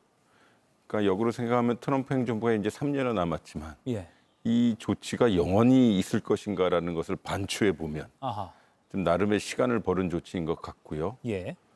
또 이것을 통해서 우리가 우리의 소위 사정을 상황을 미국에게 인지시키는 그 과정이 쉽지는 않았겠으나 노력한 결과이다라고 생각을 해요. 예, 특히 뭐 외환 상황이나 네. 예, 한국은행에서는 뭐 150억에서 200억 달러가 외환 보유고에 영향이 안 주는 뭐 지급 상한이다라고 했기 때문에 그 안에서 어떻게 보면 처리가 그러니까 되네요. 우리가 가지고 있는 200억 불이라는 수치가 왜 나왔을까라고 한다면 우리가 가지고 있는 외환 자산 약 4,200억 불 정도가 우리 한국투자공사에서 운용을 하게 되는데 이게 평균적으로 연간 4%에서 많을 때 10% 정도의 수익을 내거든요.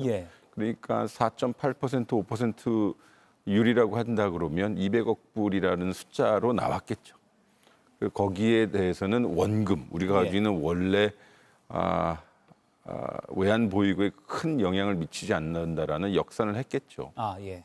그 부분을 잘 이해시켰다라고도 봐도 될 것 같습니다. 일각에서는 이 반도체 관련 내용이 좀 불분명하다. 이거는 뭐 대만과 크게 손해보지 않는 수준으로 한다. 뭐 이런 식으로 돼 있어서. 이제 미분에서 이것저것 따져야 될 시간이 곧 올 겁니다. 예. 왜냐하면 7월 말에 우리 협상팀이 백악관 가서 트럼프 대통령이랑 사진 찍고 3,500억 불인데 5% 캐피탈 콜이니 뭐 이런 소리가 나와서 우리대로 해석을 했는데 결론적으로 미국이 골대를 옮겼거든요. 예. 어제 김용범 정책실장께서는 상당히 소상히 국민 앞에서 설명하셨지만 저는 무슨 메시지를 더 의미 있게 보았냐면 김정관 산자부 장관의 마지막 한마디예요. 그러니까 사인할 때까지는 끝난 것이 아니다. 이게 이제 MOU라고 표현이 되어 있습니다만 일종의 무역 합의 계약서라고 할 텐데 거기에 소상한 숫자와 안전장치의 모습이 드러날 거거든요. 결국도 우리 국민들의 입장에서는 한시름 지금 뭐 돌릴 수는 있겠으나 협상 당국은 아직도 긴장하고 있는 것 같아요. 왜냐하면 미국이 골대를 한번 옮겼기 때문에 그런 모습이 좀 보이는 것 같아요.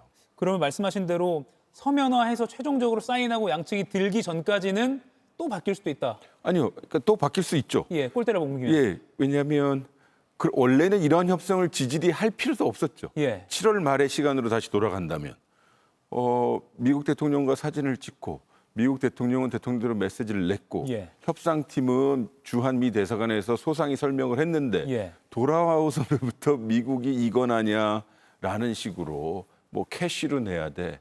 뭐 수익률은 9대 1이어야 돼. 예. 미국이 결정할 거야라는 식의 메시지가 계속 나왔기 때문에 저는 좀 신중론자로서 예. 돌다리를 두들겨 가면서 가야 한다는 입장입니다. 사실 지금 말씀하신 이런 내용은 지금의 트럼프 정부 이전에는 없었던 어떤 외교적인 절차인 거잖아요, 그렇죠? 트럼프 정부 이전에는 우리 한미 간에 예. 아까 말씀드렸다시피 FTA가 있었기 때문에 이건 예. 사실 걱정할 필요도 없고 예. 다른 국가들이 매우 부러워했던 상황이죠. 우리가 가지고 있던 매우 중요한 경제 인프라 중에 하나가 일본도 없고 중국도 없었던, 특히 EU도 마찬가지고요. 한미 간의 양자 FTA가 있었고요. 이건 노무현 정부 때 만들었고 문재인 정부 때 한번 개량을 해서 지금까지 이어온 것인데 트럼프 행정부 2기가 들어와서 이거 판을 뒤엎은 거죠. 예. 그리고 관세를 얹힌 것이니까요. 이 트럼프식 협상 과정에서 우리가 계속해서 지금 열심히 해나가고 있는데 굉장히 불규칙적인 그런 경우도 많은 것 같습니다. 자, 그러면 지난 3개월 동안은 이른바 교착 상태였다. 뭐 어제까지만 해도 어제 오전까지만 해도 그런 평가가 나왔으니까요. 그런데 갑자기 저녁에 이렇게 타결됐다라는 발표가 나오기까지 어떤 게 속도를 확 이렇게 붙였다고 보십니까? 저는 우리 정부가 우리 국민의 입장에서 예. 우리 정부가 참 정성을 기울였구나라는 걸 느낄 수 있었어요. 왜냐하면 대한민국 산자부 장관이, 대통령실 정책실장이, 그리고 교섭본부장이, 기재부 장관이, 부총리이기도 하고요. 하루가 멀다 하고 워싱턴을 찾아가서 협상하는 모습을 보여줬어요. 예. 즉 미국의 입장에서 보면요. 아, 저들은 버티고는 있으나 지속적으로 소통하고자 하는 자세를 보여준 거, 느꼈던 것이거든요. 예. 내용적인 측면이야 어제 트럼프 대통령이 한국은 정말 터프한 니고시에이터고 나는 그 점을 인정한다. 그리고 산자부 장관의 이름까지 CEO 서밋에서 거론할 정도라면 예. 정말 세게 붙은 것 같아요. 그것이 켜켜이 쌓였고 요번에 경주에서 톡 터진 것 같아요. 어떻게 보면 정성을 다해 무박 2일로 가기도 하고 했잖아요. 그렇잖아요. 그런 것들이 사실 쌓였다. 저는 아예 뭐 굳이 그럴 필요가 있을까라는 생각도 없지 않았으나 이게 다 이렇게 쌓여서 최선을 다하면서 임했고 예. 우리의 자세는 지킨 거죠. 이게 비교할 것이요. 일본은요. 다카이치 총리가 자민당 총재 선거 기간에는 예. 이거 엎은다고 그랬어요. 재평가한다고 했고요. 예. 그러나 총재가 당선되고 총리로 인선되면서 트럼프가 왔잖아요. 그때 그대로 서명해 주는 예. 모양새를 보였어요. 그러니 그런 면에서 보면 대통령의 의중과 함께 우리 협상팀이 미국이 얘기하듯 정말 터프하게 원칙으로 한 것 같아요. 예. 그 부분인데요. 아까 어제 이거 잠깐 뭐 여담일 수 있겠습니다만 CEO 서밋에서 트럼프 대통령이 정관 킴 하면서 터프한 협상가다, 니고시에이터다라고 했던 걸 보면 글쎄요. 물론 대통령이 상대국의 장관 이름을 외울 수도 있지만 또 그렇다고 뭐 정관 킴이라고 명확하게 발음까지 하면서 외운 걸 보면 그만큼 보고도 철저히 받고 김정관 장관이 정말 많이 개입하고 설득했다고 볼 수 있겠네요. 앵커께서 말씀하신 두 가지 시나리오가 맞을 거예요. 하나는 보고를 받아서 예. 그 핵심 혹은 대표 협상가가 누구야 이렇게 예. 물었을 거예요. 왜냐하면 트럼프 대통령은 제가 아는 한 기본적으로 협상 잘하고 버티는 사람 좋아해요. 물론 앞에다 대고 이런저런 싫은 소리도 할 수 있겠으나 기본적으로 본인이 소위 니고시에이터 협상가라고 하기 때문에 저는 어제 그 모습을 라이브로 보았는데 예. 역시 협상가는 협상가를 알아보는구나. 아하. 저는 개인적으로 김정관 장관 모릅니다. 예. 그렇지만 그렇게 느꼈어요. 누가 이렇게 깐깐하게 굴어라고 물었어요? 김정관이라는 사람이 한국에서 이렇게 했을 가능성. 네. 알겠습니다. 어제 결과를 두고 여당에서는 이 대통령을 똑똑한 협상가라고 칭찬을 했고요. 국민의힘은 트럼프 대통령이 원하는 대로 됐다 이렇게 좀 평가 돌아오고 여기서 있습니다. 중요한 건 시장의 반응입니다. 예. 기업하는 사람들의 입장에서 불확실성이 없어진 거예요. 그리고 제3자 입장에서 보면 대한민국 정부가 미합 중국 정부와 오랜 시간 버텨서 다른 정부들이 활용할 수 있는 또 다른 플랫폼을 만들어준 거예요. 예. 그러니까 일본 스타일로 캐시로 주는 것이 아니라 분할 체제라는 걸 만들었고요. 두 번째는 미국만 결정하는 것이 아니야. 상업적 합리성이 중요해. 그것을 모자를 씌운 거고요. 예. 그리고 또 하나는 이제 투자가 진행되는 데 있어서 수익 구조를 배분하는 것도 꼼꼼히 따졌기 때문에 김용범 실장이 어제 국민 설명인 기간에 일본 걸 참고하였지만 진일보했다는 것처럼 이제 우리 뒤에 있는 캐나다나 인도나 우리 걸도 볼 수 있겠죠. 네. 그런 면에서 보면 모범적이었던 것 같아요. 제가 정치권 얘기로 하려고 했는데 시장의 반응으로 꼴대를 옮기셨습니다. 예. 아까 상업적 합리성 얘기하셨고 또 일각에서는 그 투자처를 최종적으로 결정하는 건 결국 미국이라 여기서는 혹시 함정이 없을까 우려 나오거든요. 그거는 이제 더 아까 제가 모두에 말씀드렸듯이 MOU에 어떻게 성문화, 문서화된지를 다시 한번 검토해야 될 것 같아요. 현재로서 나온 건 우리 측의 일방적인 발표입니다. 예. 그렇기 때문에 단 그것이 사실 진실이겠죠. 그러면 소위 상업적 합리성이 네. 어떻게 정의되어서 MOU에 녹아들어 있는지 이걸 어떻게 실제로 이행하는지 체제를 봐야 될 겁니다. 다만 상업적 합리성이라고 해서는 기본적으로 투자자의 입장에서 예. 결국은 수익이 나야 되는 불확실성을 얼마나 낮출 수 있느냐. 그리고 우리가 원하는 곳에 투자할 수 있는 이익이 보장되느냐. 예. 따라서 김용구 실장이 어제 풀어놓았듯이 이거 아니다라고 얘기할 수 있는 통제 기구라고 하니 이건 예. 좀 지켜봐야 돼요. 예. 어제 뭐 거의 통으로 모든 과정을 지켜보신 걸로 알고 있는데 환영식부터요. 선물을 보여주는 친교 시간 그리고 확대 정상회담까지 의전 뭐 많은 긍정적인 평가가 나오고 있습니다. 어떤 부분에 좀 주목하십니까? 일단은 사실 국빈 방문의 외교적 프로토콜은 청와대에서 하는 게 가장 편해요. 예. 물론 윤석열 정부 때는 그게 못했었죠. 근데 경주라는 곳에서 낯선 곳에서 하는 거예요. 우리 의전 담당자들도. 예. 그러니까 하나하나 더 정성을 들였던 것 같고요. 제가 그냥 뭐 길게 말씀드리는 것보다 대통령부터 저기 의전 담당하는 말단 과장까지 최선을 다했다고 생각을 해요. 예.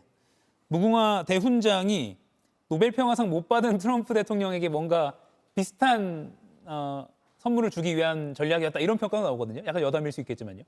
뭐 그렇다면 할 수 없는 거고요. 예. 저는 항상 주장하는 것이 노벨상은 트럼프 대통령이 가지시라. 예. 평화는 좀 우리가 갖겠다 이겁니다. 예, 알겠습니다. 어제 뭐 금빛 의전이라는 그런 별명이 붙을 정도로 뭐 트럼프 대통령이 금을 좋아하는 그런 성격을 잘 공략했다는 평가도 나오는 걸로 알고 있습니다.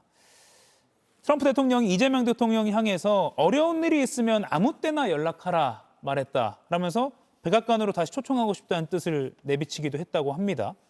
어려운 일이 있으면 아무 때나 연락하라. 이거 외교적으로 자주 나오는 발언입니까? 친근감의 표시이기도 하고요. 예. 상대방에 대한 의미 있는 신뢰감의 표현이에요. 예. 이걸 거꾸로 얘기하면 뭐 어려운 일이 있으면 저희 경로를 통해서 알려주십시오. 그래서 한 쿠션 쳐서 이야기하는데 모르겠어요. 뭐 상호간에 개인 전화번호를 교환하셨는지 모르겠으나 아무튼 언제든지 이고요. 저는 어떻게 생각하냐면 제가 청와대에 근무했던 경험을 반추해 보면 우리나라 대통령과 미합 중국 대통령이 언제든지 전화할 수 있어 그 체제는 매우 의미가 있어요. 예. 그리고 여전히 강훈식 비서실장과 수지와일스 비서실장 간의 한 라인도 남아 있겠죠, 계속? 그러길 바라야죠. 예. 알겠습니다. 그리고요, 어제 관세 협상 말고도 굉장히 오늘 아침까지 화제가 되는 것이 핵 추진 잠수함 이야기입니다. 이 대통령이 공개석상에서 트럼프 대통령에게 핵잠 연료 허용 요청을 했습니다. 뭐 오해가 있으신 것 같은데 다시 한번 설명해 드립니다라고 할 정도로 뭔가 미리 준비한 발언을 한 것 같습니다. 이 대통령의 협상 전략 아마 오늘 아침에 트럼프 대통령이 긍정적인 평가를 바로 내놨기 때문에 잘 먹혀들었다 이렇게 봐도 되겠습니까? 요거는 좀 더 신중한 판단이 필요해 보여요. 예. 제가 말씀드리는 신중함이란 몇 가지 질문을 던져야 될 필요가 있어요. 이거를 왜 공개적인 자리에서 말씀하셨을까? 그러면 핵 추진 잠수함 그 자체를 획득하기 위한 목적인가? 아니면 이걸 매개로 해서 보다 더 좀 다른 걸 얻어내기 위한 것인가? 이쯤 되면 여러 가지 질문이 필요하죠. 다만 제 경험에 비추어서 보면 핵 추진 잠수함과 같이 소위 핵이 들어간 군사용 기제는 매우 정교한 그리고 비밀스러운 접근이 필요한데 사실 전 어제 방송으로 그걸 접하고 상당히 놀랐던 건 사실이에요. 왜냐하면 문재인 정부에서도 이것을 비밀리에 추진했던 건 팩트로 알려져 있지 않습니까? 일부 담당하기도 했었고요. 그래서 저는 뭘 보았냐면 트럼프 대통령의 표정이요. 트럼프 대통령은 이미 인지하고 있었던 것 같아요. 뭐냐면 한국 정부가 그때도 우리에게 핵 추진 잠수함을 원했지 그리고 우리 이재명 대통령의 발언을 보면 오해가 있으신 것 같은데라고 하면 예. 이미 백악관에서 지난 8월 말에 비공개된 자리에서 두 분이 이런저런 대화를 나눴던 것으로 유추할 수가 있겠죠. 예.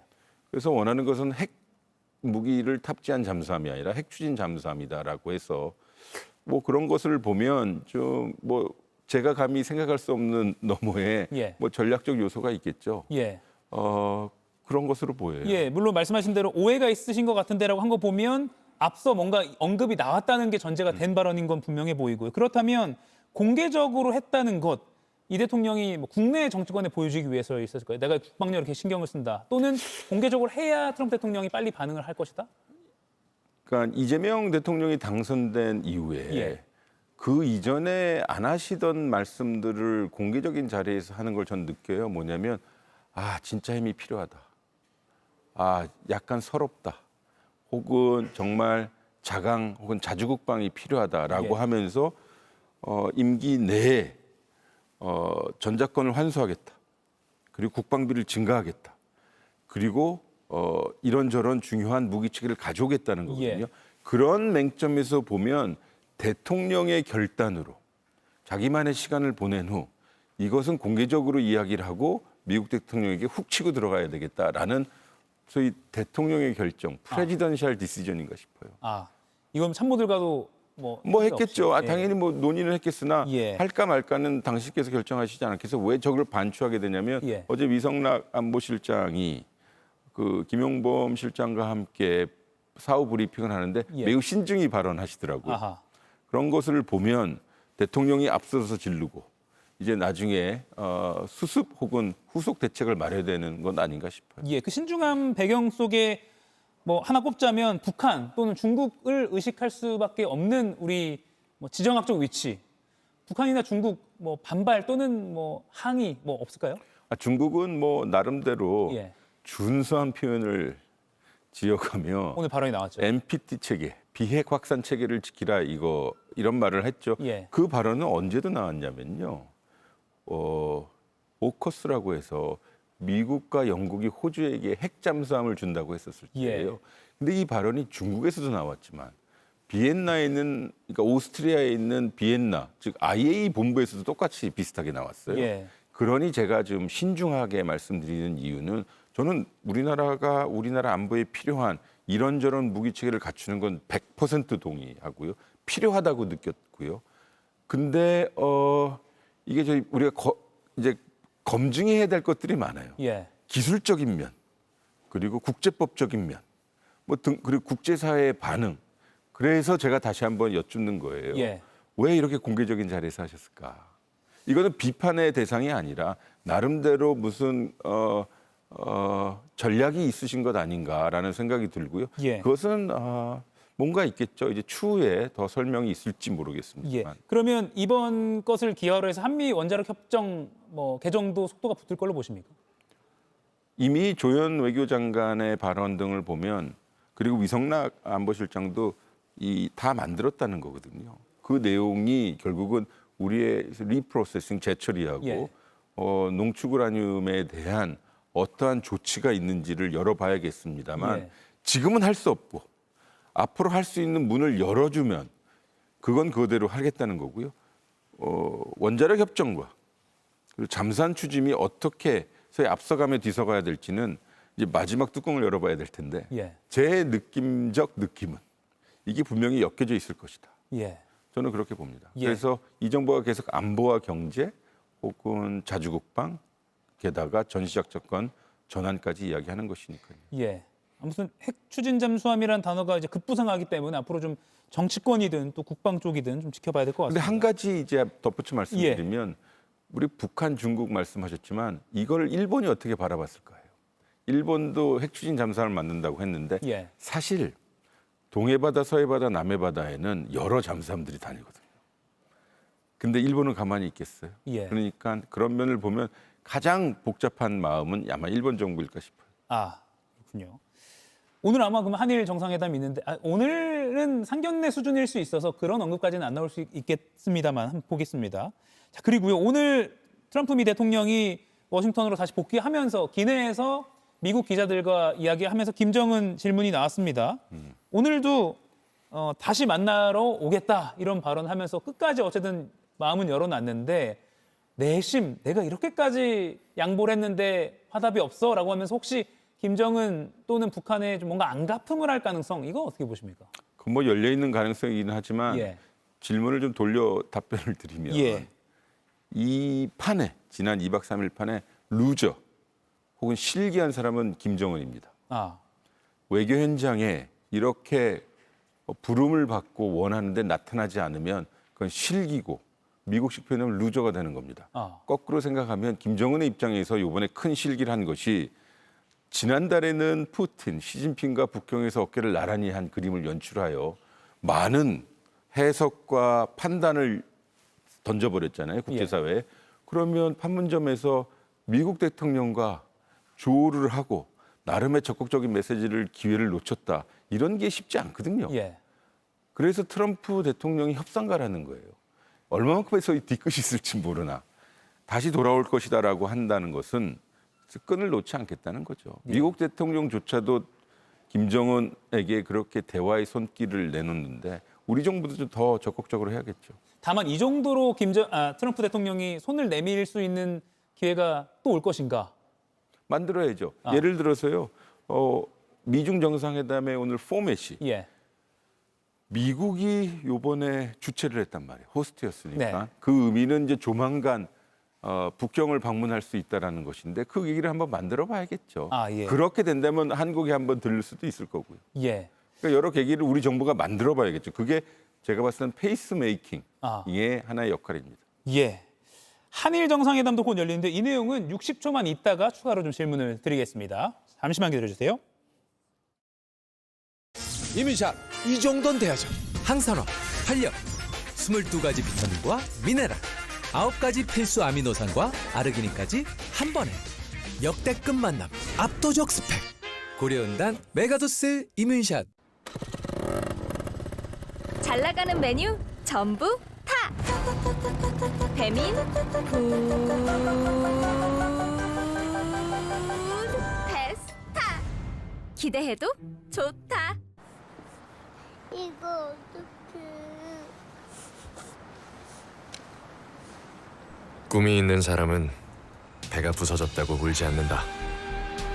꼬마 선장, 준비됐나? 조선업의 불모지였던 대한민국을 세계 1위 조선 강국으로 이끈 HD 현대중공업의 여정. 이제 그 멋진 여정은 HD 현대미포와 힘을 합쳐 더 강한 조선, 더 큰 대한민국. HD 현대중공업. 예, 한일 정상회담이 곧 열리는데요. 다카이치 신임 총리가 뭐 여자 아베다 뭐 이런 별명도 붙어 있어서 오늘 과연 어떤 말이 오갈까 어떻게 전망하십니까? 뭐 긴 시간 동안 대화를 하시지는 않을 것 같고요. 예. 일종의 상견례이고요. 각자의 스케줄이 있으실 테니 다만 첫 대면은 매우 중요해 보여요. 예. 다카이치가 가지고 있는 이런저런 이미지가 우리에겐 별로 좋지 않거든요. 예. 다만 이재명 대통령이 일본에 대한 이런저런 접근법이 예. 그야말로 실용주의적이고 포용적이었거든요. 사실 실용주의적이보다는 포용적인 것이 맞죠. 예. 그리고 두 번째는 우리가 일본이 필요한 만큼 거꾸로 지금 일본이 우리나라를 더 필요한 상황인 것처럼 보여요.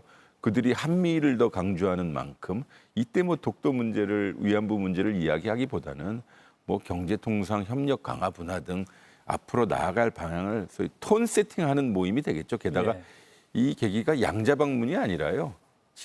에이펙을 계기로 해서 두 분이 만나는 것이니까 오히려 일본 총리가 더 많은 부담감이 있을 거예요. 왜냐하면 톤 세팅을 이시바가 만들어 놓은 긍정적인 것을 소위 바톤을 받을 것이냐 아니면 자기가 하고 싶은 대로 뭐 하고 싶은 말을 하겠느냐 이건데 예. 다카이치 총리가 총리가 된 이후의 발언들을 보면 많이 순화된 것 같아서 지켜봐야 되겠죠. 한국 김 좋아한다, 화장품 좋아한다 뭐 그런 발언 했잖아요.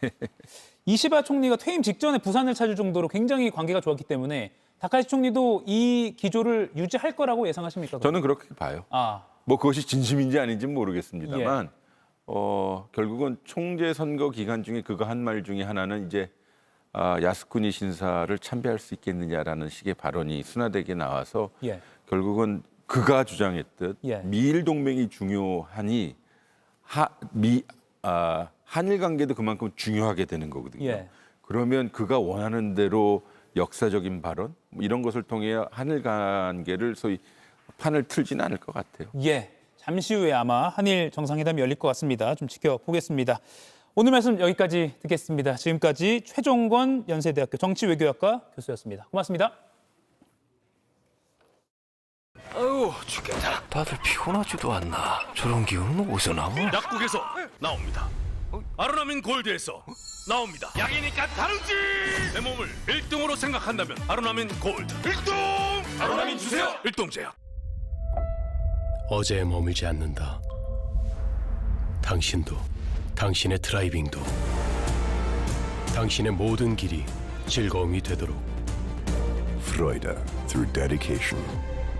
오늘 학교에서 뭐 배웠어? 스마트 애국. 롯데 자일리톨은 올바른 치아 습관 교육을 지원하고 있습니다. 엄마도 해. 양치처럼 매일 꾸준히 소중한 치아를 위해 양치처럼 매일 꾸준히 롯데 자일리톨. 알레르기 약 먹어야 되나? 그럼 졸리지 않을까? 알잖아. 졸음 걱정 가벼운 3세대 알레르기 약. 졸음 걱정은 가볍게, 효과는 빠르게, 하루 한 알로 간편하게. 다 알잖아. 알레르기엔 알레그라. 네, 이어서 에이펙 특집 JTBC 뉴스룸이 방송됩니다. 경주 현장 특별 스튜디오에서 한일 정상회담부터 미중 정상회담 그리고 어제 한미 관세 협상 타결 분석까지 자세히 전해드리겠습니다. 이가혁 라이브 오늘 순서는 여기까지입니다. 내일 오후 5시에 뵙겠습니다. 고맙습니다.